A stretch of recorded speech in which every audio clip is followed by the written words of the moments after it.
YouTube, how y'all doing? 15th is 4:44.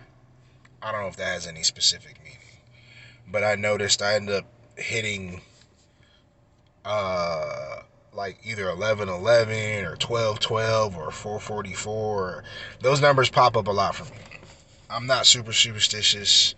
I'm not religious. I'm relatively spiritual, but I don't take it super strong, so I don't know if it means anything or not. Maybe it does, maybe it doesn't. I don't know. But how y'all doing? Hope y'all are doing well. Hope everybody is feeling good, feeling motivated, learning, educating yourselves, and just thinking about ways to move forward, not just personally, but collectively as a whole. You know, just came back from watching the new Captain America. Good movie. I liked it. It is a good setup to whatever they gonna bring, if it's gonna be the X-Men, the Avengers, or whoever. I know they got a trailer for the new Fantastic Four, so there's a lot of different things in play. All good. But back to the matter at hand, what I've been talking about. I kind of want to change subjects a little bit today, but I feel like I'm gonna probably end up back there. And what I mean by that is, like,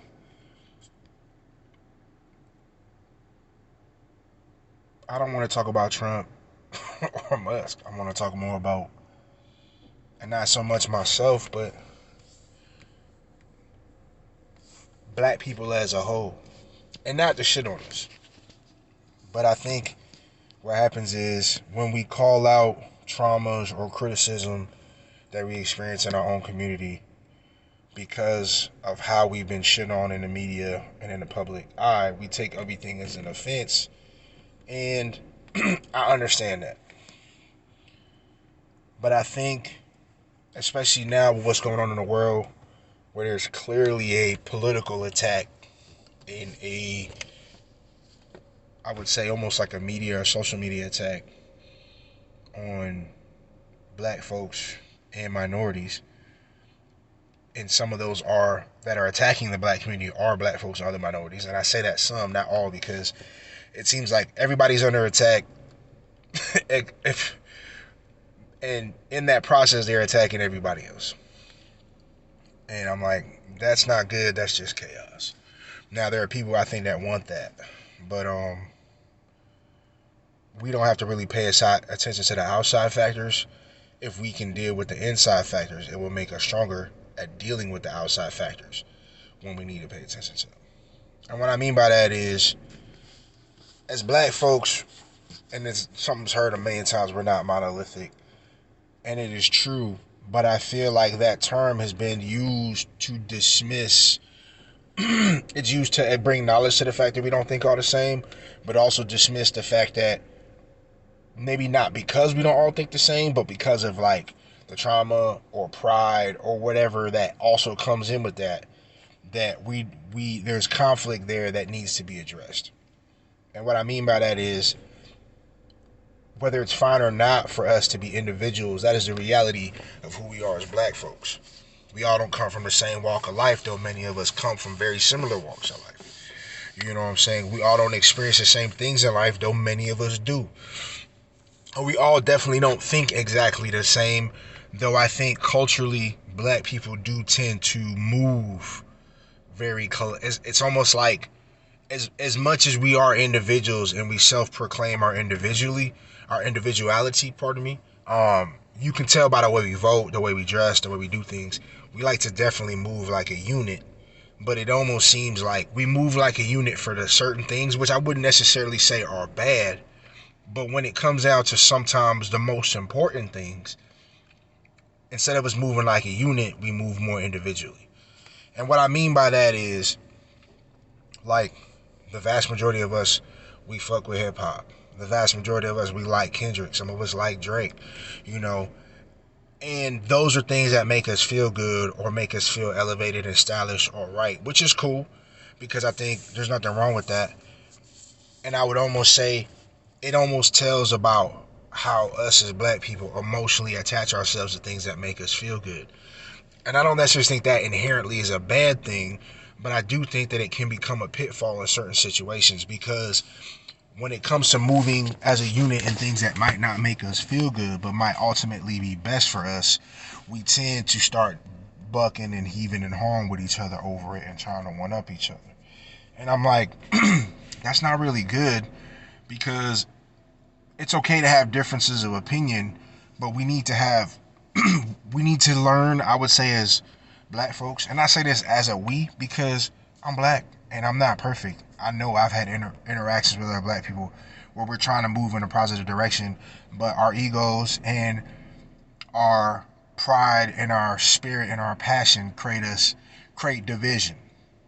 Um, and it takes some time to step back and look at it and be like, hey, what role do I play in this, and what role do they play in this? And what I'm trying to say is, I think ultimately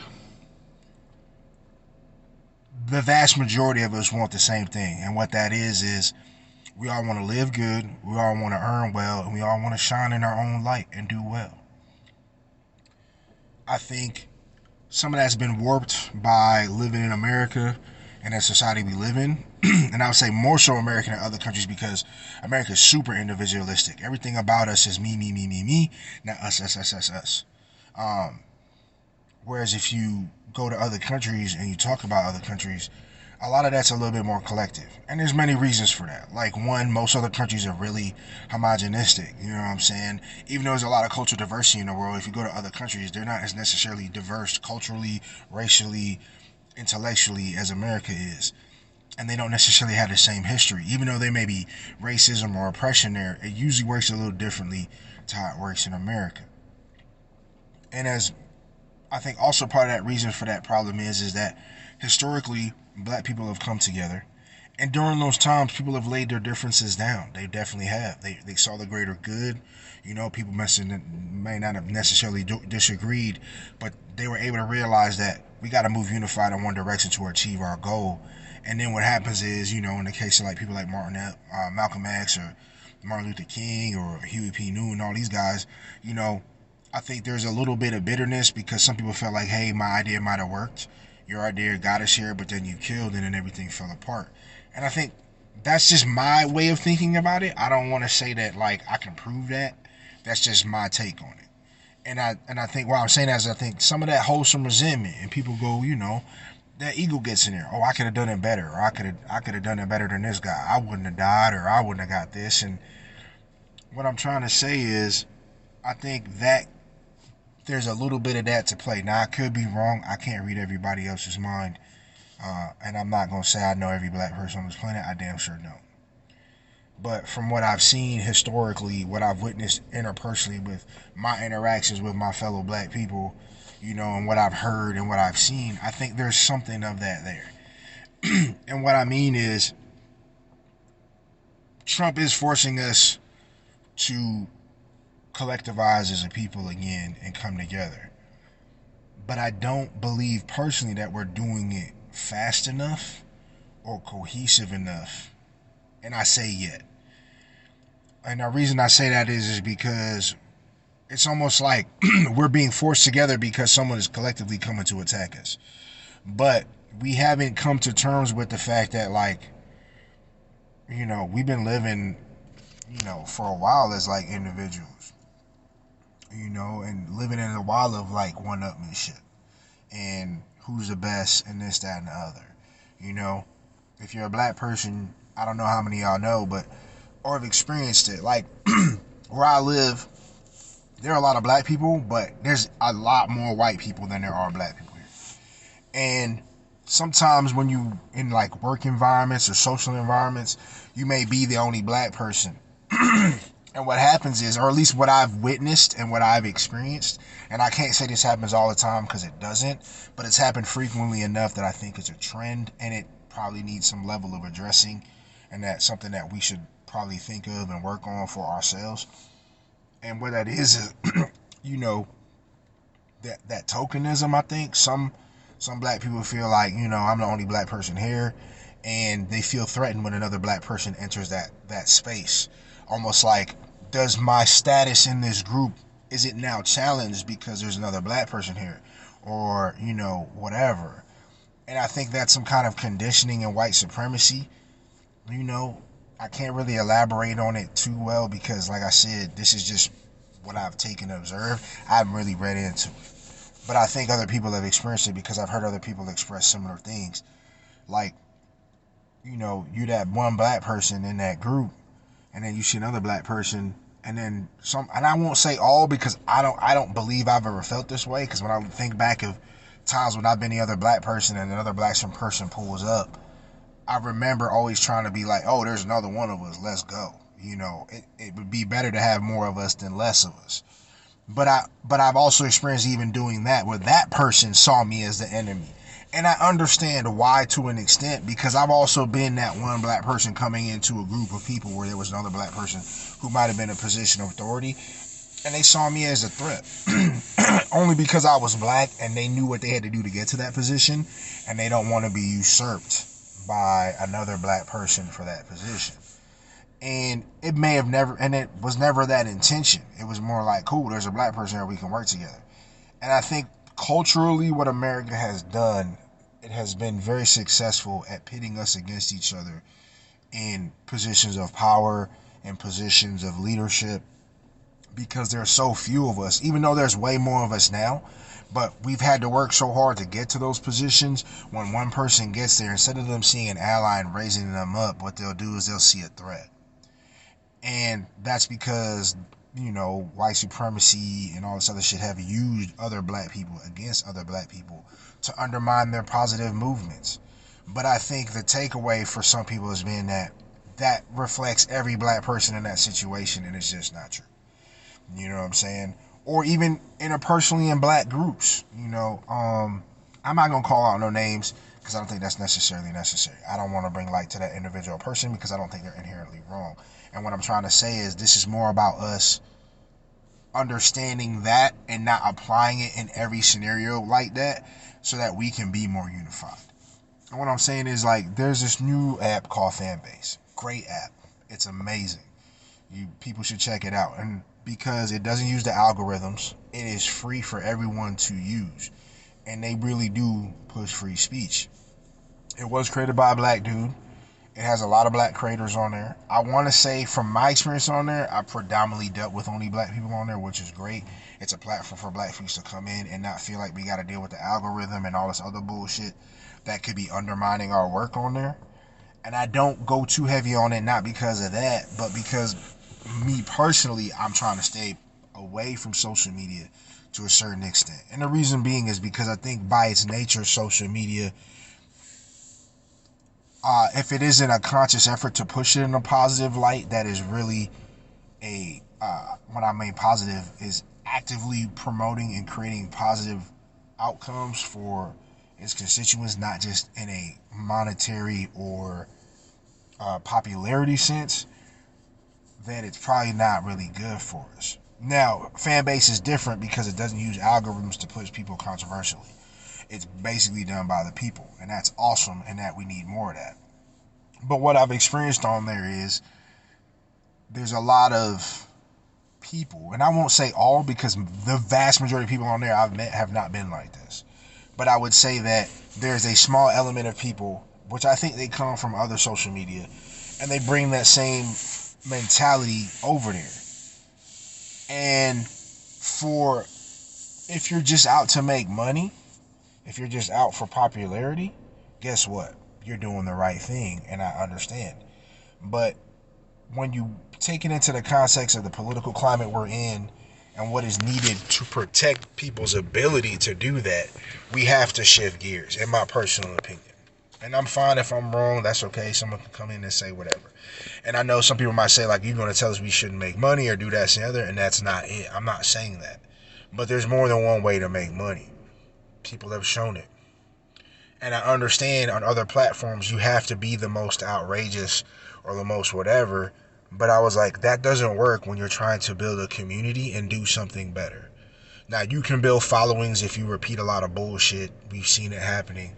And you can repeat followings if you repeat a lot of things and you just talk really well. There's nothing wrong with that. But what I want people to understand is, or what I want to try to convey is that there needs to be a little bit of a shift in our approach, or their approach. Because listen, I'm just making YouTube videos. I don't really do social media. I'm not trying to be an influencer or any of that. Don't get me wrong, I do want money, but if I'm being honest, I care about following a passion, and my passion is doing something that's going to help not just black folks with humanity, but black folks and myself first. And the reason being is because I feel like we need it the most.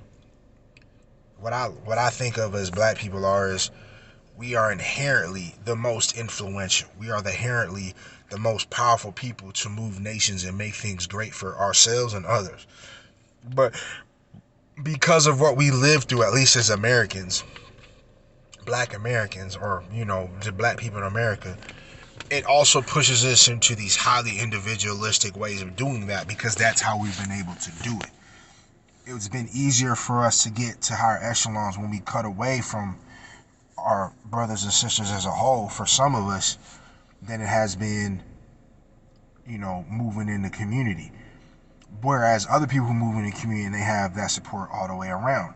Or there are some people who move with the community, but they're not really for the community.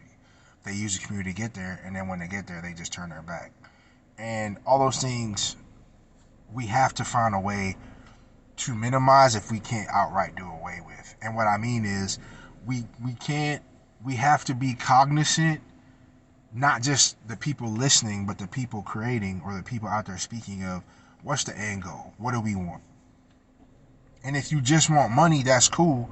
But if you're only out for money and clout in a situation or a climate where people are under attack for the color of their skin, and you're a black person, you could potentially be more harm to the people than good, because you in it only for yourself, right? And I know some people ain't gonna like that, but it's the truth. If your only goal is money, one, you're not gonna put in the effort that's needed for the real push, because money is not, people don't really sacrifice their lives like that for money. Some people do, but they usually go the wrong way. Which means if somebody just offers you a bag, you'll sell out for that bag. I.e. Snoop. Snoop, we have how many recordings of people watching Snoop talk about Trump like a dog, and who's gonna be the first one? And then here he is on the second term, and he's like, ain't none of y'all gonna perform. He was out there, I got my bag. I was like, all it took was some money for this man to change his tone. So we have to be cognizant of that, because though as important as money is, a person who only puts money over everything else will sell you out to the highest bidder. And that's just a fact. We've seen it way too many times. So we got to be careful of that. And as interpersonally, people like who are out there actually trying to speak or bring light to it, I think we should always take stock of ourselves and realize that we're human too. And that it's easy for us to fall into our own prideful traps of like, I just got to be the right one, or I got to be the top dog, can't nobody else say shit, whatever. And the reason I say that is because I'm the type of person, I speak very bluntly sometimes, and what I'm thinking and what I want to convey doesn't always come across. And that's something I got to work on, and I fully admit that, and I am working on it. I don't want people to say that. I'm not making excuses for myself. I'm just stating the reality. That sometimes I realize that when I say things, a person may take it the wrong way and be offended. Why? Because I may call out something that I thought they were wrong on, and they take that as a personal offense. Where in my mind, I'm not looking at it as like I'm trying to make you a lesser person or see you as a lesser person or someone who can't do anything right. But and the reason I'm saying this is like, you may be on the right track, and I'm just trying to elaborate and help you get there. Now, some people don't like that, and I get it, so I move on. My take is, what's important should be that we are moving in a way that is going to empower us to do better, protect ourselves, and live the lives that we want to live. But if we are too individualistic, even though that is important, in this scenario, and not in every scenario, because I think if we're not under attack, be as individualistic as you want. That's fine, because why? You don't gotta, what you do is not gonna come down on the rest of black folks, right? And that should be it. And even when we are in this type of situation, you need to be able to express and be yourself, which is fine. But I think that there should also be a temperament of being myself is good. But if being myself is more important than the other people around me who are trying to live and survive, that potentially could be a downfall to even my own personal survival. Why? Because if you're the one that's like, nah, it's just me, you may get some people to follow you, but you ain't gonna get everybody to follow you. And what are you leading them to? Are you leading them to salvation or just a bag? Because a bag ain't gonna save you on what to come. You know what I'm saying? And I'm not gonna get into detail on that too much. I want to save that for another video. But I might change my mind. Like I said, I don't prep anything. I'm just speaking off the mind. And what I mean, you know what I'm saying? I'm like, think about it like this. You're a person, you have some good ideas, you want to bring people together. And undoubtedly, to be a leader, you have to have a certain mindset, a personality, a certain charisma, a certain backbone that doesn't allow you necessarily to bend to everything that comes your way, because you want to be a leader, and people look up to leaders. Leaders have to hold themselves kind of to a higher standard. Understandable, and I perfectly get it. But another part of being a leader is being able to entertain the ideas of other people without taking it offensively, being able to receive criticism and not turning it and taking it offensively. And I think what we've been trained is that leadership should never be criticized. And I think that's not necessarily a black thing. I think that's an American thing, or a cultural thing, a Western thing, because that's what all the kings and oligarchs, you never question them. But the reality is, who is stronger, or who has more wherewithal and integrity? Someone who can take a mild criticism or questioning and still stand strong and firm, or who can take those things and internalize enough to realize or evaluate, is this possibly the approach wrong? And if it's not, cool, move on. But if it is, can I adjust to be better? And I guess that also comes down to what you ultimately want. You know what I'm saying?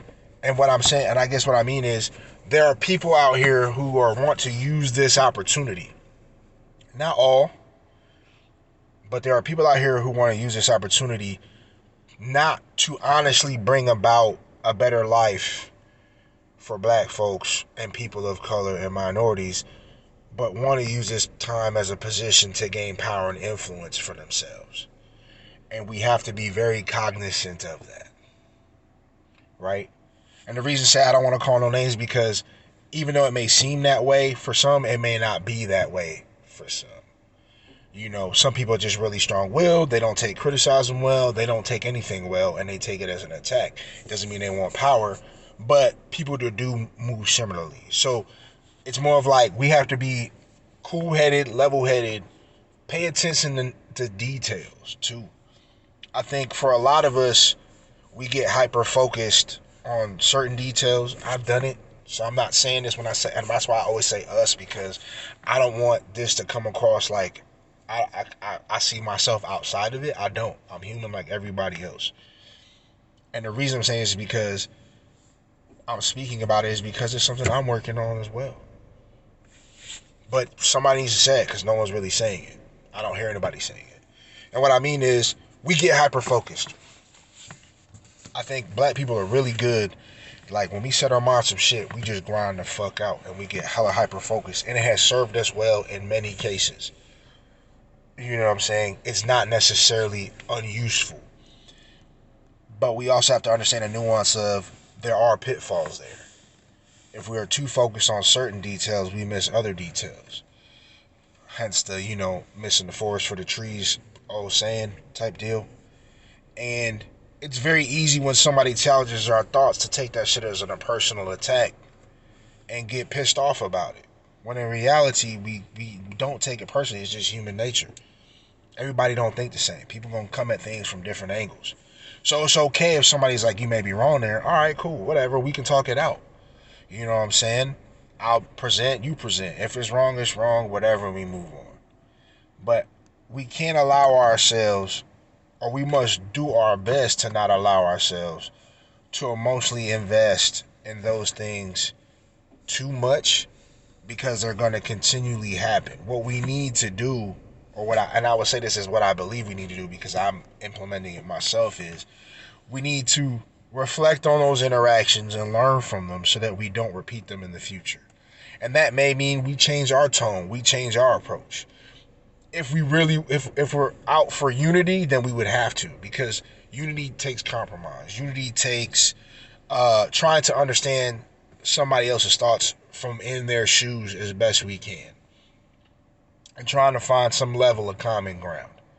And it's not necessarily going to be easy. Some people are going to buck that because everybody don't got the same agenda. If their agenda doesn't really line up with yours on that sense, if they're really out for self, then nothing you do is going to fix that. Because compromise means that they have to give up some of their power or perceived power that they have to you. And they're not going to want to do that if they only out for self. If they're legitimately out for the betterment of everyone, they're going to seek compromise like you will seek compromise if they've gotten that far in their thought process. And if they don't, then you have to move on or act accordingly. And that doesn't necessarily mean violence or bringing that person down and talking shit. It may simply mean you need to move to a group of people who are more open to that. Or it may simply mean you need to work on how you communicate to win that person over. Because the reality is some people that you may not agree with are going to be your enemies only because you didn't take the time to properly, talk to them, approach them, and bring them under the fold. Not to control them, but because what they have is valuable to the cause of bettering everyone. And that we have to find ways past our egos, past our trauma, to a place where we're better off communicating with each other and really moving forward, because that's what really matters. You know what I'm saying? At the end of the day, what matters? If you get money by yourself and ain't nobody else getting money, all you can do is stun on other people. But that shit get old. And I don't think, and if you've paid attention to anybody who's really wealthy with any kind of conscience, they're like, most will tell you, it ain't really fun by yourself. Right? And for the longest, that's been, I would say, for the most of us, it's been our MO, has been fuck everything else and get the bag. But right now, we can't, I would say that is not the goal that's going to bring us there. If it's fuck everything else and get the bag, everything else is going to be fucked, including us. Because they trying to come after everything. They literally trying to come after our ability to get the bag. Never mind as a group, but as individuals. So if we can't see that and change gears, it's going to be harder for us to overcome the challenges that are coming. Right? So that's all I'm saying is we, and as myself included, we need to work on our pride. We need to work on our approach to each other. Use a little bit more grace. Use a little bit more patience. Try a little bit more understanding. Right? Because we are literally all we got. And I understand because in the community, there's good and bad too. Black people, like I said, wasn't monolithic. There's bad versions of us as much as there are good versions of us. And we have to better police ourselves in that sense. And the reason I say police is because depending on where you live and who you know, a lot of people know who's doing dirt in their communities. A lot of people know who's not really that person.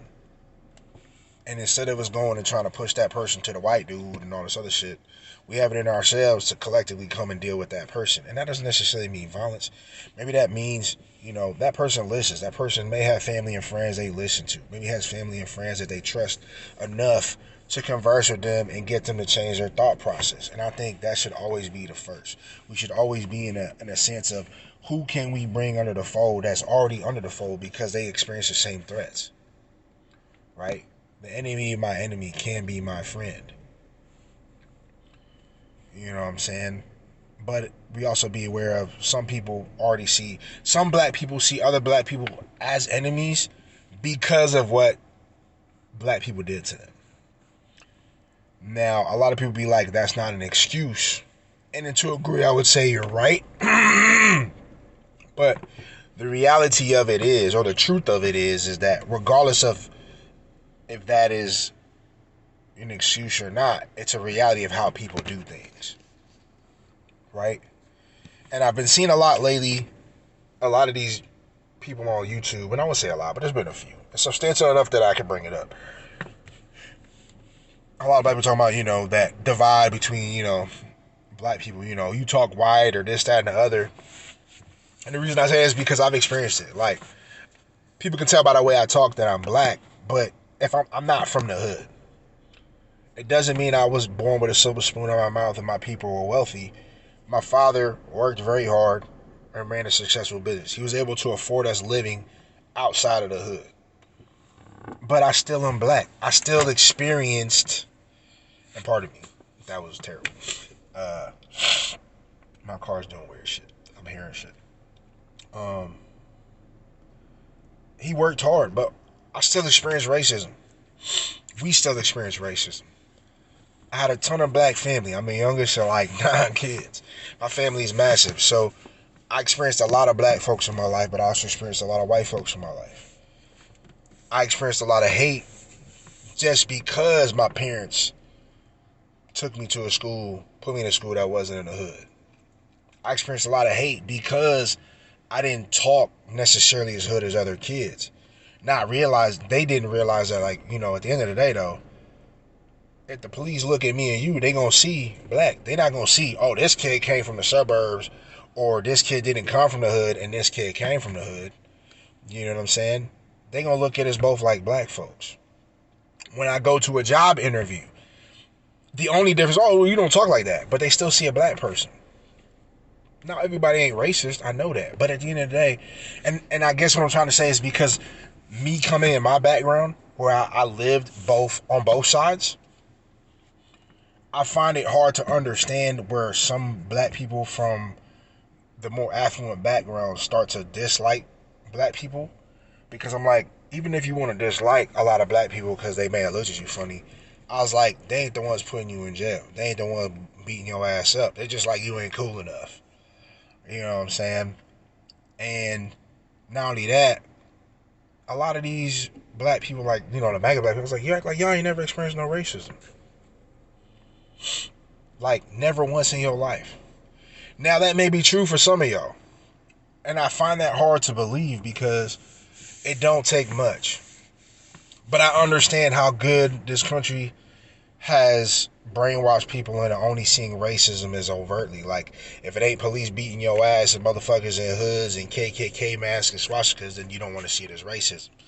When we automatically know that that's not true. It's pretty well established. There's just a thing called systemic racism, and there's a thing called bias. Everyone experiences it. But at the same time, there has to be a little bit of grace, because I think what happens is there's people on both sides. Here's the reality is, there's a lot of people in the hood who are going to be immensely beneficial to the cause of improving the black society. And they're going to be held for that, and they should be. But there are other people who are out here. And I'm not saying this to bring any light to me, because at the end of the day, it's really not about me. You know what I'm saying? The whole thing isn't about me. I'm just one other black person in a group of millions of black people who happen to live in America. But what I'm saying is, offer grace to people who may not necessarily sound the way you sound. And I was trying to tell some people this the other day, because I was like, look, what I think some black people don't understand is, if you're a black person who wasn't raised in the hood, you, more often than not, you've experienced more racism than black people who are from the hood. And the reason I say is this, because if you live in the hood, for the most part, your interaction with most white people are usually at your workplace or with the police. But on your day-to-day, you might not deal with any black people at all. You're just dealing with other black folks. Your family's all black, your friends are all black, everything you do is black. And that's perfectly fine. There's nothing wrong with that, right? So it's easier for you because there's a bit of a recourse. You know what I'm saying? I'm not saying that everything's great in the hood. I don't want y'all to misinterpret that. It's not what I'm saying. What I'm saying is that socially, you, because of where you lived and where you are, there's a door for you to leave where you go and associate straight up with your own people, and you're fine with that. And it works. It kind of allows you a buffer almost away from it, right? Whereas if you were a person who wasn't born in that, right, and you were born in an affluent place, what happens is, unless you're like uber wealthy, and even if you were, you still experience it. Almost the more money you have, it's almost like the more you experience it socially. And the reason I say that is this. I remember going to this, I remember when the first time we moved to the South. This was in 97. So I was going the middle school, elementary school. I started out in like a predominantly white elementary school, but with time, more and more black people came in. By the time I left that school, it's a lot. We was integrated fully, right? When I went to middle school, it was predominantly black and Latino, Spanish, mainly Puerto Rican or Dominican folks that I was dealing with. Yeah, there was white people there, but mostly they were like teachers and shit like that. There were some white kids and they were cool. One of my good friends from growing up was a white kid, coolest kid I ever knew. But on my street, it was most of the kids I dealt with were either Spanish or black, and not too many white, except for in that one white friend, right? And nothing wrong with that. I'm not trying to say anything bad about him. He was a good person. But when I came to Florida, I remember going to high school here, and I was like one of 5 black kids in the whole school. Which, when I feel that way, my initial intention was I want to link up with my people. But wasn't raised in the South. I didn't come from the South. And my experience with the black people here, and I'm not saying all black people, but at that time, they wanted absolutely nothing to do with me, and they didn't know me. They heard my voice, they heard how I talked, they saw how I dressed, and at that time, I was dressing like northern kids from the inner city, because I was raised up in Hartford and East Hartford, Connecticut. So it wasn't like I'm dressing up in like super white kid shit. I'm wearing extra baggy clothes, and at this time, it's like late 90s, early 2000s, so everything was like denim suits and extra baggy. So I'm dressing like that, you know. But they see me, and it was like, well, you ain't one of us. They literally tried, they didn't create an enemy because I never wanted to be their enemy. But what I'm saying is, if I was a different person or someone who didn't have the wherewithal to be like, it just is what it is and move on, or be solid in my own blackness to a degree, I might have been, I could see why I could have turned to being like one of those people you see as like a black MAGA or something like that, that just shits on black folks. You know what I'm saying? And I'm like, I think we need to pay more attention to that. And the reason I said I think we need to pay more attention to that is because we need to understand that you can't blame that person for coming up that way. Like, it's almost like we all know this. People are products of their environment. Does that mean you have to stay there or become a hood person or a killer? No. But let's be honest, most people come from the hood, stay in the hood. Don't mean they all become criminals. Doesn't mean they all become drug dealers. But most people stay there. Most people stay where they came from. Most people. Doesn't mean they all are bad. It just is what it is. And what I'm trying to get to is, but we understand that it's like that person from the hood is like, you can't blame that person from the hood from being born in the hood and coming up from there. The same way you can't blame that person that's black whose parents were fortunate enough to get out the hood and will raise them up someplace else. You can't hate on them because of that, because they didn't ask for that. And the reason I say that is because a lot of times those kids will try to associate with people like them and they don't get associated with. Now, if they aren't firm in their blackness or their self-confidence or who they are, then somebody can come along and manipulate that person into thinking a certain way. Hell, it don't even necessarily take that. You know what I'm saying? It's like you push a person and tell them they ain't shit long enough when they want to be that way. Some people gonna just be like, fuck it anyway. Not even because they believe in the other bullshit. It's just because they see you as an enemy and they just want to see you fall. That's just human nature. It doesn't take much to make a person an enemy. And it's almost easier to make someone from your own background an enemy because they're from your own background. So there's almost like this given that is assumed that people should all think that way, and it just isn't. Whereas that would have been an opportunity to be like a little bit more grace, a little bit more opportunity. Because let's be honest, a lot of people were betrayed by people that came from their own areas, not from the same areas. But somehow that gets internalized as in, oh, well, you're that. And I get it, house nigga, field nigga type shit from the slave days. The house nigga was living good, so he would hate.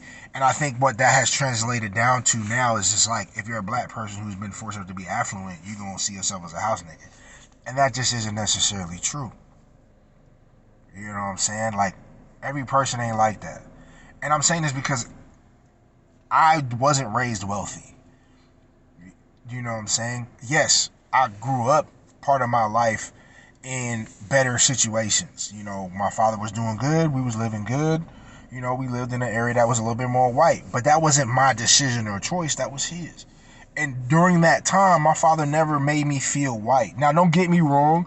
You know, he old school, and there's a lot of old school sayings, you know, like you're black and you already got 3 strikes against you. You got to work twice as hard. And though there is some truth to that, the message, I think, is damaging, right? But back to my point, though, but he also instilled blackness in me. My family let me know what I was. And then it was confirmed when I dealt with things out in the wild. You know, hearing, being called a nigga in elementary school by a white kid that didn't like me. You know what I'm saying? Automatically knowing that shit wasn't right. You know what I mean? And having a strong sense of myself as a black person enough to know that I ain't gonna stand for that. You know what I'm saying? So the reason I'm saying this is we have to be better in a sense, or show more grace to the people in our community who may not line up with all the, what I want to say, stereotypes, because I think we kind of lean into that a little bit. And not all of us, but don't lean into the stereotypes. You know what I'm saying? And there's definitely elitism in us. You know, we have some very educated black people that, you know, they were fortunate enough and worked hard enough, some of them, to get to their positions where, you know, they got a higher education. They making a lot of money. And then they turn around and want to shit on black people, other black people, because they didn't get there. And I'm like, that's wrong. One, you're incredibly fortunate to be where you are. It is not solely inherently on your work ethic. No person has gotten successful all by themselves. 100% black people have had to work harder than a lot of other people to get there. But if you look at their stories, they all had some level of help from other people, not just black people. So when people come in and act that way, I'm kind of like, did you forget you had help to get here? And I don't know if that's a human, I think it's a human condition. I don't really think it's a black condition. I think it's a human condition. I think it's exacerbated in the black community because of all the bullshit, at least American black people, because of all the bullshit we had to deal with in America. You know, we've had to double down on our pride and our egos in a way because it's helped shield us from a lot of people attacking us, telling us we ain't shit. And it was a way to combat it. But the side effect of that is that we start looking down on everybody else once we make it. You know? And the reason I'm saying that is because there's a lot of wealthy black people out here right now who have the means and the connections to be more influential and propel us and help move things along because they have the resources, they have the connections. But because they've internalized this thing of like, niggas ain't shit, they do nothing. They only care about themselves. They only worry about protecting themselves. They're like, shit, I'm good. I got a check. Y'all go get a check. If y'all ain't get it, fuck y'all. And I'm like, that really ain't it. You moving like they do, like the enemy does, and thinking it's going to bring you salvation when it's not. Because at the end of the day, the vast majority of very wealthy black folks, even though they are in high positions of power, they are not creating anything. Like, we don't own the mills. We don't own the mining companies. We don't own the land or the deeds to the resources and the manufacturing to produce the things that we need to get to these places. We're very good at the administrative parts. We've earned our way to the top by showing we have the intelligence to run the companies or create the companies. So we have the ability to do this, but we just haven't gotten there. And that's not all of our faults. A lot of that has been we've been locked out of that because, you know, the enemy sees that and they go, okay, if they start having that access, then we have no control over them. And it's very easy to get affluent and manipulate it. You know what I'm saying? So I'm just saying we need to look a little further, a little deeper, add a little bit more grace, have a little bit more patience, try to have a little bit more standing with each other, try to be a little bit more egalitarian in a sense with each other, because the stronger our unity is as black folks, the more powerful we'll be at executing in a way that's going to keep us safe and, allow us the freedom that we want. You know? Yeah, we got to go out here and make it happen. But we will be more successful if we can work together. The more of us working together, the more of us actively working together, and not just in a physical sense, but in a mental sense, where it's not, I'm just biding my time to come over here and usurp somebody else, but I'm actually in it to offer help to build with people. Because at the end of the day, even if I don't get it, that person ain't gonna get it. And if I got it and that person don't get it, then somebody else can come along and take it. You know what I'm saying? And that's just the reality. What we can protect, we can build upon. And if you cannot properly protect it, you cannot build upon it. And if you protect it in a way where that you press down and oppress other people, then those people will unify and come to take it from you. That's just how humans work, unfortunately. So we definitely should be working on that, and that's all I wanted to say. It's just like, try to put yourselves in the shoes of other people a little bit more in our own community, especially those who don't necessarily line up in a similar same way as your background. Because if you can peer into the mind of some of these people and see behind their eyes, you may find out that that person is a very powerful ally. And how you approach that scenario, that person might be the best tool you have to achieving security and unity. And not because you're out to use them or manipulate them, but because you understand that at the end, they want the same that you want. They just coming at it a little differently. And that, hey, we can take from each other in a way if we're in collaboration and build upon that and use it to make ourselves better. And not just as individuals, but as a whole community. And I know this is a hard sell. There's a lot of people out there that are going to hear this shit and be like, I ain't trying to hear that. It don't take away from the fact that it's still true. Almost the fact that it's because so many people, because it's such a hard sell, it almost is, what is I say? What's the word? Not antithesis, but there's another word. I forgot it. But it's as hard as it is as important as it is. As hard as it is for people to grasp it, is as important as it is that people must grasp it. And that's for all our sakes. Not just for one person, but for all our sakes. We don't need a king. We don't need one necessarily unifying leader, because there's too many different avenues that other people specialize in. We need to allow multiple leaders to be up. We need to find ways to better put people into positions where they're going to be better useful, or that they're motivated enough to be at most use in. And protect those, not the leaders and the people under them who are facilitating those leaders to do their jobs and bring us to that next part and that next phase where we need to be. Black people have been the most successful they've ever been at this point in history in this country. And the opposition sees that and doesn't like it. They don't like to compete. So instead of them going, we're going to step our game up, they're going to do everything in their power to stifle ours. And the only way we can really protect our ability to grow is to unify. I honestly believe that. It is statistically proven, and history has shown us that is true. Now we're being forced into the unity because we're being attacked by all sides by this government. And that is the only thing that's good about this, is that it is kind of forcing us into it.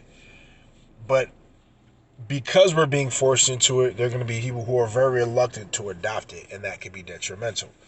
So instead of trying to force those people, what I'm asking is, if people watch this, is try to change your perspective a little bit. And not to be like, oh, I don't want to fight back. No, I'm not saying that. What I mean by changing your perspective is, understand that if you only in it for self, even if you're successful, you will not hold on to that. What lasts is what can be built together. You know what I'm saying? Like that will say, it's like we can go far but not fast together. You know what I'm saying? And in that sense, and in this sense, I wouldn't say we can't go fast. I would say we need to move at a relatively rapid pace, because what the folks are doing is they're overwhelmed. They're doing their damnedest to overwhelm us, and I would say in many ways it already is working. Because what I see, at least on social media, is a lot of people are going after someone getting dunked on. The emotional reward of, oh, well, that person called that person out and told them the truth and it feels better now, and it's a feel good thing. And that's fine, but that doesn't change the laws.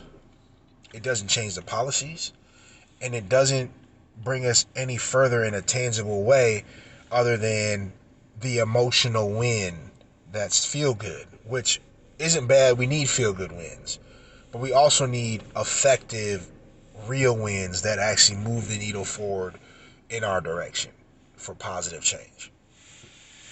And what I mean by that is, because online, and I would say at least on YouTube, because I don't have a lot of other social media, so I do watch a lot of YouTube. What I'm seeing a lot is, well, this person called this person out, and this person said this, and this person said that, and it's like those people are only pushing that because it gets views. They're playing with your emotions for their own personal gain. They're showing you those things because they know they're going to emotionally trigger you to watch it, and they're going to get your money. And I'm not saying don't watch it if it makes you feel good. What I'm saying is be cognizant of what is happening. Be aware of what that is. At the end of the day, you may like the video and watch the video and follow it. That's fine. But have it in your mind, is what I'm watching actually changing anything, or is it just making me feel good? If what I'm doing is only changing things, is not changing anything that's tangible that's going to help me, but make me feel good, I probably should not pay too much attention to it. It's okay. You're going to need to feel good. Things you're going to hear are going to make you feel down. You're going to want to hear someone do something that's going to make you feel positive and kind of reinvigorate that what you're thinking and how you're feeling is right. So I wouldn't say it's not important. But what I say is that our emphasis is mainly on the feel good part and not on the do good part, and we need more of that. And I know I'm saying this and I haven't done much, but I'm doing what I can because I need to educate myself. And as I am educating myself on what to do, I'm trying to relay that information through my videos and talking about things that I already do know and what I do believe. And I say case in point, April 1st, I live in Florida. There's coming up an election. I'm just making sure I'm eligible to vote in it and do whatever, and then I'm going to go vote if I can, because I believe what we need to do is get rid of those seats that Republicans have. There's some seats that are open because the people that were appointed by our president couldn't pass certain things, or they resigned or whatever, thank God. But those seats are open for Democrats. And even though I may not fully agree with the Democratic Party because I think they have let us down immensely, but we don't have another legislative body. So until we create another party that is going to really work for the common folks, that's all we got. And I think there's a lot of people in the Democratic Party who have been fighting very hard for us, but they're not the whole majority. And that because the majority hasn't been doing enough for us, and because people have been wrestling other rules, and I would say a lot of it has been racism. And the reason being is you can be a liberal and on the left and progressive and still be racist as fuck. That's just true. Point in case, the unions. How many unions did we see? We vote for Trump, knowing full well this man was going to come back and fuck y'all up. Because what y'all saw was you wanted the unions for only white folks. And I think that's something we have to be cognizant of as well. But we can better protect ourselves if we're doing our best to eliminate enemies than create more, especially amongst our own ranks. Now, that doesn't mean we have to become less serious or engaged. What it means is almost we have to be more diligent, because we have to be able to discern if that person really is a threat or not. And what I think it is that people are kind of lazy thinking about it. It's just easier to blanket certain people a certain way than actually treat those people and examine them and understand their character and find out. Because people don't want to put in that work. And the sad part is we have. The devil's in the details. This is the fight of our lives. And we can win this without firing a single shot if we do it right and build allyship. Not even amongst other races, just amongst ourselves. We don't have to be monolithic, but if we can agree on enough and collectively unify and act as a group enough, we can change this world for the better. If any group of people in this country, in this planet can do it, it's black people. Because if you know even a little bit of the history of black folks in this world, a lot of it is how much we've positively impacted the world. It's just in our nature. But we also have it in our nature to destroy everything around us. And the enemy is trying to feed the destruction part of things and not the build part of things. And I think that's what we need to feed more, is our ability to build and unify and grow. We don't forget our ability to destroy, because you're going to need that too. But the way they're feeding it to us and promoting it is creating more division than unity. And we need more unity. You can hate on it, you can say it's feel good, you can call it cliche. It don't change the fact that it's true. At the very least, we need to unify as black folks. It don't mean we need to make everybody else an enemy, but in our own ranks, we definitely need to find a way to come together a little bit stronger. It's okay to disagree. It's okay to not see everything eye to eye. But we should not use that as an excuse to push some bullshit on each other. Everybody want to be a man. Well, men know how to converse. They do more than just accuse each other. They do more than just push each other out because they disagree. Part of being a man is having the temperance to realize that this person may not see everything, but where is the value in that person where we can come to common ground? That's bridge building. That's community building. That's coalitions.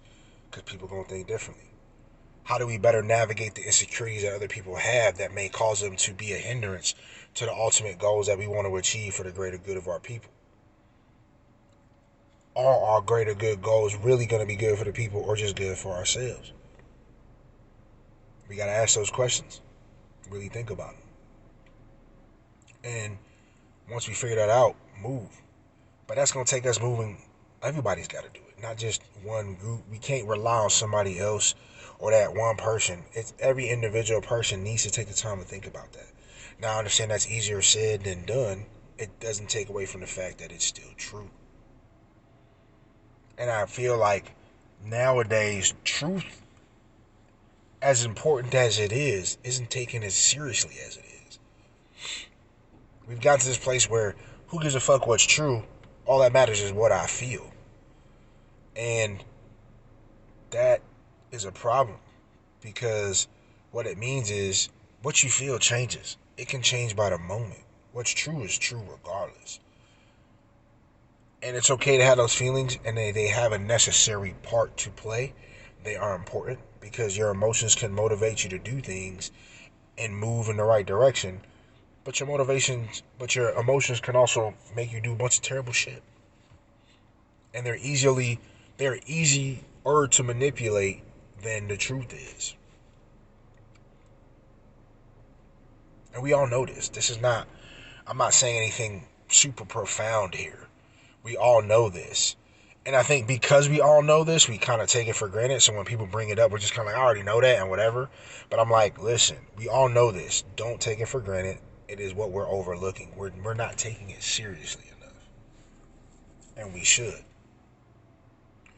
And I think part of it's why is because for a long time, shit. As much as police been killing black folks indiscriminately, for the vast majority of us, we've been doing pretty well as far as that. Like, the racism that comes about usually gets shut down, or the person that's trying to come at us with some type of racism is usually someone who ain't intelligent enough to be effective at it beyond trying to insult us. But what we're facing now is a intelligent, concerted movement to push us back to a time where black people were 2/3 or 3/3 of a person.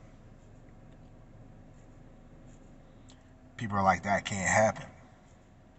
And I think That's copium. It can definitely happen. And not because anybody, it's not because I want it to happen. It's just that we've seen too many things that we thought couldn't happen. So sitting there going, oh, it can't happen, is delusion. We've already seen too many things we thought couldn't happen. It can happen. So I would say we need to get out of the frame of it can't happen and get into the frame of it can happen if we do not do something about it to make sure that it doesn't happen. And there are a lot of people that are, and we're watching them, but they're not getting our support as a whole, and they should be. Because we're like, oh, I don't like this person. I don't trust this person. We're letting our emotions, our individual emotions, cloud our judgment and our vision for what is truly going to be good for the long term. We're letting immediate satisfaction and gratification trump the long-term effects that are going to affect us. Because guess what? RFK is now our dude for the health and all this other shit. Even all the bullshit this man was talking and was exposed for. We were watching all this other stuff, and they still put this man in positions of power. And if you think that's not going to have ramifications for our children and our children's children, you're lying to yourself. But we've become so individualistic and so headstrong in our own things, we don't even care about what's coming down the pike for our kids. And I wouldn't say all of us, a lot of us do. There are people trying to call it out, but I don't see enough of us understanding and grasping that and moving, because if you did, we would be a lot more unified. And like I said, I'm not trying to shit on this, because I think a lot of us are doing this. But it's just not enough. And not to take away from their effort, because their effort should be applauded and lauded. But there's still some of us that are like, yo, we should do this. We have something to contribute. And I think a lot of us don't. I think some black people feel like, well, what can I do? I'm just one black dude. I just work. I ain't got no power. I ain't got no clout. I ain't got nothing. I was like, well, if you stand as an individual, of course you won't. One man ain't gonna do much against a sea of other things. But that one man can, if he rallies with the right decisions, or can rally others to his cause, or can do something influential and speak to people in a way that gets them to understand, hey, this is important. And this is what I'm trying to do. But I'm very new and I'm still learning. And I'm doing it the hardest way, because I learn more from mistakes than I learn from copying other people. I'm not saying it's the right way, it's just the way that I'm using. And I'm still trying to augment that by learning from other people and reading and paying attention. But I'm not the only person doing this, and I'm not the only person that should be doing it. There are many people who are further along than me, and those people should be applauded and lauded too. I'm not saying this so that y'all applaud and laud me. That's not what I'm asking for. What I'm asking for is that there are people we know who are out here doing it, and we're not supporting them for whatever reason. And we should be. We should really self-evaluate on those things. Why are we not taking action? Is it the right course of action? And move forward. And I understand that takes a lot to be self-respective, because it's very easy to call out the flaws of other people. It's hard to call out the flaws in ourselves, especially if we're super wrapped up in our own self. But it still don't mean it's not true or worthwhile. It's an endeavor we need to do. That's all. And the reason I'm saying this is because, look, when the civil rights happened, it wasn't the majority of black folks that caused that. It was those who put in all the effort. Those people down them picket lines, them people that were out there getting attacked by them dogs and hitting the hoes. That wasn't all black folks. But it was a group of us who was out there. These people know this. So they realize if they can get most of us to not do shit, then it's going to be easy to stifle those that are. Especially if they can get most of us to be complacent and apathetic and just be like, it don't matter anyway. That's what they want us to believe. They want us to believe it's going to be safer to do nothing and just watch. And then there are some of us out here who are like, we're going to have to pick up arms and kill somebody. And to what they're saying, I think what they're saying is true, but how they're saying it is wrong. And the reason I'm saying that is this. People are probably going to die. How they die completely matters on what we do. Because here's the thing. We're aware there are corrupt cops, there are corrupt politicians, corrupt people in the military, and what's going on with our president. These people are going to act the more empowered they feel to act. Especially if they feel like when they act, they can do that without any impunity. if there are career corrupt police officers out there that like to go out and kill black folks, if you think that's going to get quieter now because of the Kendrick Lamar halftime show, as great as it was, you're kidding yourself. If you think because somebody told somebody off in Congress, Jasmine Crockett out here, and don't get me wrong, I love that woman to death. She's doing God's work for us. But just watching the video of her telling someone off is not going to deter those people who are willing to take action and commit acts of violence on us from doing it. So defending ourselves, and in the process of defending ourselves, may possibly mean somebody else loses their life. That is a reality that we have to face. But it doesn't mean you just go out there telling people you got to go out there and kill somebody. And I think that's wrong. What I think is that we have to be prepared that we have to defend our life and livelihood. And we'll be more effective at doing that if we are collectively together. And I say it like this. Like, if we can get our communities to a point where we understand, hey, when we leave, we go places, we let people know who can come to our aid if we get jammed up. Right? You out and about by yourself or with your significant others or your friends or whoever, and you get stopped by whoever, and you know you wasn't doing no illegal or evil shit, somebody get on that phone and don't just record what's happening, because there's more than one phone, obviously, but somebody get out there and get on that phone and, hey, we are here, this is what's going down. We recording, but show up in force. Why? Because if you show up in force and you show up non-violent in force, but you let them know, hey, we're here to make sure you do your job correctly, as in traffic stop, do the proper law. If they ain't broke a law, let them go. If they broke a law and they, like they were speeding, give them a ticket. Don't turn it into you just killed some people on the street. And people are more likely to do the right thing when they know they're being watched. And the cameras aren't enough, because we've seen it how many times. They turn their cameras off, or they try to suppress that video, or they try to steal the phone. They're getting smarter. They're learning. So the next step for us is we need to create a system for ourselves that when we're out and about, hey, get on that phone and let that person know. Or we let people know. Or when people are out and about, we see it. We don't just record, but that person goes, oh, I see what's going on. Call the homies. And they show up in force. And you ain't got to show up banging guns and throwing the show shit, but y'all got to show up in force knowing, hey, if y'all go out here and y'all going to start taking lives indiscriminately, you're going to have to deal with us. And that's not evil or wrong to do. That's how you protect. You have to show them you can protect yourselves, that you're not just going to cower and cry. And that's not trying to be a bully. I'm not saying go out here and walk around chest out acting like you the big and baddest motherfucker. Wrong. That's not what you do. Because that will only invoke ire. But what you want to do is be like, we out here just trying to be law-abiding citizens. And we want people held accountable to the law and what they do. And we will protect our own if we need to. Because I care more about protecting our own than going out there and just trying to end people. Because at the end of the day, your motives are different. And it says something about what you're trying to do. It can be interpreted as in, wait, they're not out there attacking nobody, but they making sure these people doing their job right. And they're not pulling no bullshit. Because if you don't, they just gonna pull up on you. And you can call people, they just gonna record and watch it happen. There's a lot of brothers out here that's claiming they're the biggest, baddest motherfuckers on the planet. And they will be the biggest, baddest motherfucker to you if they want to be. But let law enforcement pull up and then cower out. How do you solve that? Because it's insecurity. And I'm not trying to say people ain't shit. It's not that. But what I'm trying to say is we just need to collectively be better at protecting our own and policing our own. Call out the bad actors, but protect those people who need protecting. Stop letting innocent bystanders get hemmed up. And we've seen videos of people starting to do that, and it's good, but we need more of it. We could create systems for that.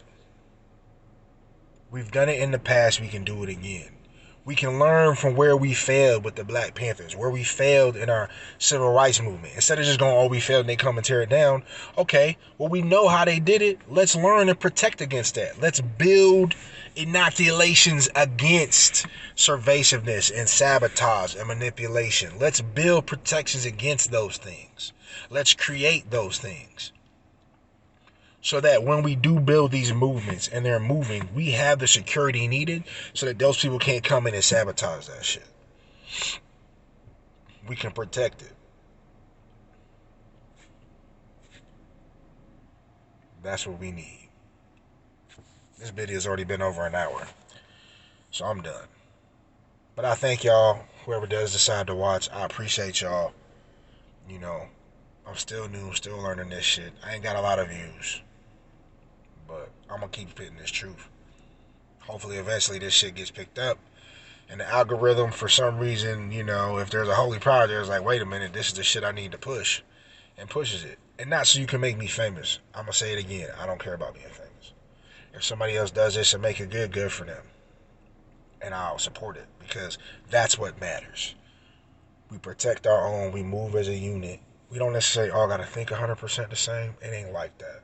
But we have to understand that we cannot grow to the heights that we want to grow if our own people are all dying. If our people are being oppressed, if all our people are enslaved. What kind of man are you if you watch others die when you can do something and won't act? If you put your own personal gain over everything else.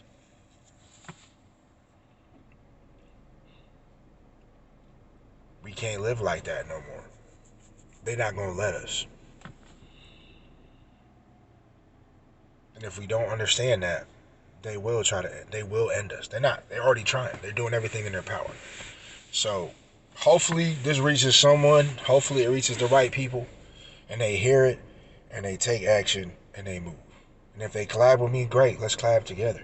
Because I want to learn. I want to help. I want to engage. I want to protect. Even those people I don't necessarily agree with in the black community that I know really ultimately want the same things like me, but we just can't see eye to eye. Because I think it's necessary. We aren't all supposed to see eye to eye. But if we can understand that we may want the goals, then no, people need to be protected. We should protect them. We should be able to create a system that keeps some people alive. And the innocent people, them people that don't have the ability to protect themselves. You know what I'm saying? That person that may not be strapped up and the most gun savvy or the most law savvy or the most physically capable or the most financially in a good position. We need to protect those people. And people are trying to do this. So we need to support them. I know I'm going to. And I hope y'all do too. You know? Put aside your pride, but don't put aside your intellect. Your mind is your most powerful tool. And when we can link multiple minds together and they can work in concert to do something positive and move, then we can move everything. Like the old saying goes, we can move mountains. We literally can with our minds. It's the best weapon we have. It's what's got us as far as we've gotten. Not our brawn, not our might, but our intellect. And it's funny because that's what's gotten us this far. But somehow collectively as a group, we almost seem to really not go after that. You know, more so now because of the threats we were facing. But before this, it was almost like if it wasn't the most ratchet, ignorant shit, that was the shit we were promoting, not the smart shit. Unless we can get a bag out of it. But that's got to change. And I know not all of us. So don't take this the wrong way.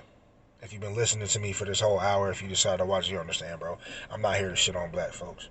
I'm just here to call out some criticisms because there are things we can work on that will help us get together. And when I'm saying this, it ain't on a red pill shit. Like all women are submissive. Fuck all that. Black women are strong. They're capable. And if you haven't been paying attention, there's been more black women out there putting their ass on the line for us in political movements and in speaking than it has been our brothers. And not saying that they haven't, they have in the past. But something has changed. We got tired. We allowed them to divide us amongst our sexes and try to manipulate that and pit men and women against each other when we need to work together. In any race, Black men and black women are more equal in sexes than any other race. In any other race, we are more equal. How many black women out there you know are physically are some of the most strongest people you will ever meet, are the most durable, hardened people you will ever meet? They're black women. Bruh. If anybody is more equal on that level, it's black women. And now some brothers are going to say, oh, you talking shit, you try to get to them. It ain't like that, homie. It's not. It's just a fact. It's a fact. Black women are strong. We need them. But black men are strong too. We need each other. Because if we move together, and I'm not saying this means that everybody, you can't have LGBTQ and gay. Nah, that ain't it. Them people are just as strong. Some of them arguably are stronger because what we fail to take for granted is, and black people notice, is like, all black people know how hard it is to be black in America. Just be straight and black is fucking hard. So imagine how hard it is to be black in America and be part of the LGBTQ community. It's only going to be harder. And I'm only saying this as an imagine because I'm a straight brother, so I don't know what it's like. I can only imagine what it's like. And then when I started looking into it, because I'm like, all right, there's just a lot of this shit. I noticed, there's a lot of red pills in the black community that's like, all the gay, this, that, and the other and shit. And then I started looking, I was like, bro, but y'all will quote James Baldwin, and he's gay. But James Baldwin was one of the major figures in the civil rights movement, bro. Come on, man. I quote that man all the time. I don't give a fuck if he's gay. Who cares? But we let that be more important than us surviving as a community, as people. Not realizing that that exists in every community in the world. It's a fact. You're not going to get rid of gay people. They are here. They deserve to live just like everybody else.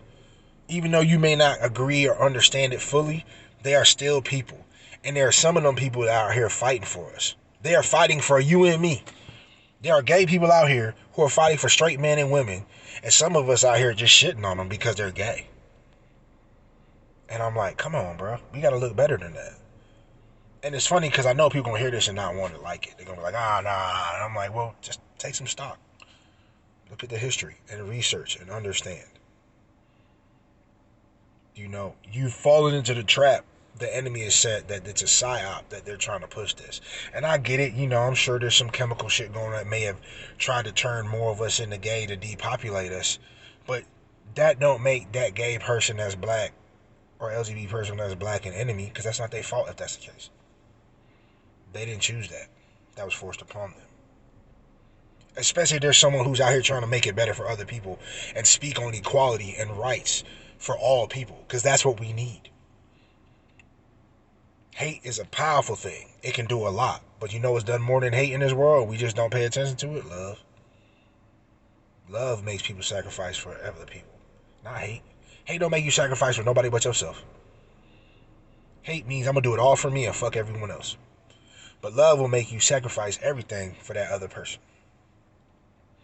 And there's a lot of that out there. But for some reason, we just missed that boat. And we need to catch that motherfucker. That's all I can say. Learn that shit. Find that shit. Find that love in your heart. Find that community in your heart. Find that understanding in your heart. But also find the wherewithal to realize that you're going to be attacked. They're going to play mind games. And that's why we need community more than ever, because if you're solid in that, if we can build that and we are solid in it and understand what it is, it means when those psychological attacks come, when them attacks that they try to push from within and manipulate others, we can spot them faster and stop them. Or we can outright ignore the attack because it ain't going to do us no good if we pay attention to it, because paying attention to the attack is what the attack is about. Distraction. That's all.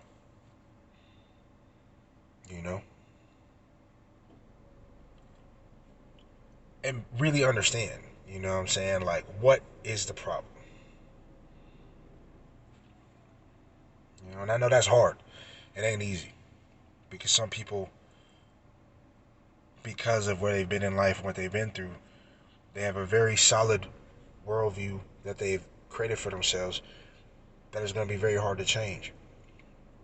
But it don't mean we can't try or that we shouldn't try. And I'm not talking in relation to other white folks. I'm talking just in our own community. I'm more worried about us settling and arranging our own house in a way that protects our individuality, but allows us to come together strong enough as a unit to bring about the change that we need and protect ourselves from the attacks that are coming. Because shit is about to get serious. And I'll leave it at that. I'll elaborate that more on another video, but this video is coming up on an hour and a half, so I just want to be done. And I'm surprised because I didn't think I could talk this long for this much. Apparently I can. Alright, y'all. Thank y'all for listening. I love y'all. Be safe. Educate yourselves. Stay up. Find some people you love. Tell them you love them. Be around them. And try to make friends. Not to simp. Not to be silly. Not to use or manipulate. But to actually build community. That's where it all starts. If you got to start that online, start it online. But do it. Alright, y'all. Deuces.